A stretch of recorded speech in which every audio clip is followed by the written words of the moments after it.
അപ്പോൾ കഴിഞ്ഞ വീഡിയോയിൽ പറഞ്ഞ പോലെ തന്നെ ഇപ്പോൾ നമുക്ക് ടുലിപ്പ് എങ്ങനെ ഉണ്ടാക്കാൻ നോക്കാം. ഈ കാണിച്ച മെഷർമെന്റിൽ ക്രേപ്പ് പേപ്പറിൽ നമ്മൾ 6 പീസ് വെട്ടിയെടുക്കുന്നുണ്ട്. അത് മൂന്നെണ്ണമായിട്ട് അങ്ങോട്ട് മാറ്റി വെക്കുക.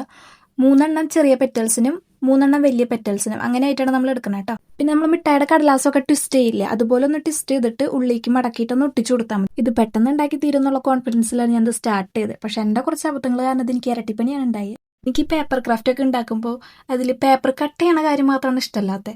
അതിൽ തന്നെയാണ് എനിക്ക് പണി കിട്ടിയത്. 2 പേപ്പർ കട്ട് ചെയ്തത് മാറിപ്പോയി, ഇലയുടെ കട്ട് ചെയ്തത് മാറിപ്പോയി, പെറ്റൽസിൻ്റെ കട്ട് ചെയ്തത് മാറിപ്പോയി. പിന്നെ ഇതിൽ ആ ഉണ്ടയില്ലേ, നിങ്ങൾക്ക് ഫോയിൽ പേപ്പർ ഉണ്ടെങ്കിൽ നിങ്ങൾക്ക് അതുകൊണ്ട് ഉണ്ടാക്കാട്ടോ. പിന്നെ ഇതിൽ സ്റ്റെമ്പ് ഞാൻ വെറുതെ ഒരു പേപ്പർ മടക്കിയിട്ട് പശ തേച്ച് കൊടുത്തതാണെന്നുള്ളൂ. പിന്നെ നമ്മൾ ഒട്ടിക്കാൻ ഫെവിക്കോള യൂസ് ചെയ്യുന്നതുകൊണ്ട് തന്നെ പെറ്റൽസ് ഒട്ടിച്ച് കഴിയുമ്പോൾ അത് കുറച്ച് നേരം അങ്ങനെ തന്നെ അമർത്തി പിടിക്കണം, ഇല്ലെങ്കിൽ അത് അങ്ങനെ തന്നെ താഴത്തോട്ട് വീഴും. ഇത് 3 ചെറിയ പെറ്റൽസ് ഒട്ടിക്കുക. അത് കഴിഞ്ഞിട്ട് 2 ചെറുതിൻ്റെ ഇടയിൽ ഒരു ഗ്യാപ്പ് ഉണ്ടാവുമല്ലോ, അവിടെ വേണം നമ്മൾ വലിയ പെറ്റൽസ് ഒട്ടിച്ചു കൊടുക്കാൻ.